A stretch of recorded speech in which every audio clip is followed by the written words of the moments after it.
Hallo, da bist du ja wieder. Ich wünsche dir nun ganz viel Freude bei meinem Video. Ja, es kam häufiger die Frage, wozu denn Gesso dient. Also Gesso ist eine Grundierung, die auf Leinwände oder andere Malflächen aufgetragen wird, einfach um die Oberfläche vorzubereiten.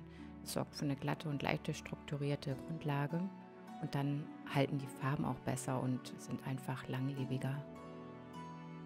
Ja, ich habe mir auch vorher heute gar keinen Kopf groß gemacht, wie so oft. Ja, ich gucke dann einfach ins Farbregal und ja, heute irgendwie hat das Herz gesagt, grün und blau.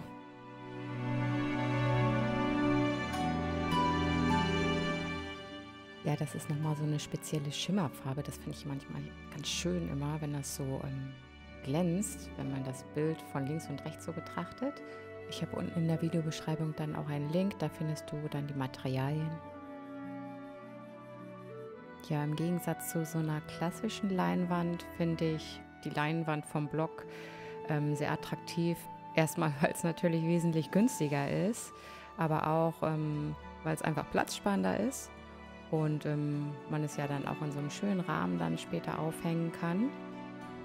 Optimal auch, wenn man erstmal vielleicht einiges ausprobieren möchte oder ein bisschen experimentieren möchte, ist das, finde ich, optimal.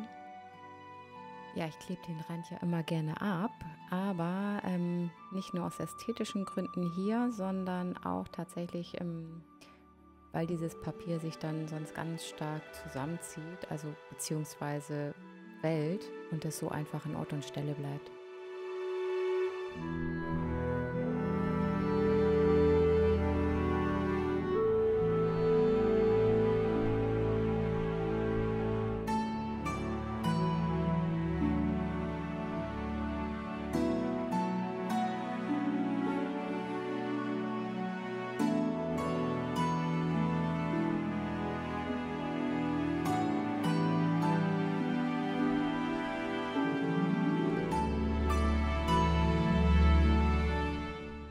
Ja, wie cool, dass du heute bei mir warst. Ich hoffe, du hattest Freude an meinem Video und ich freue mich, wenn wir uns nächsten Sonntag wiedersehen. Bis dann, tschüss!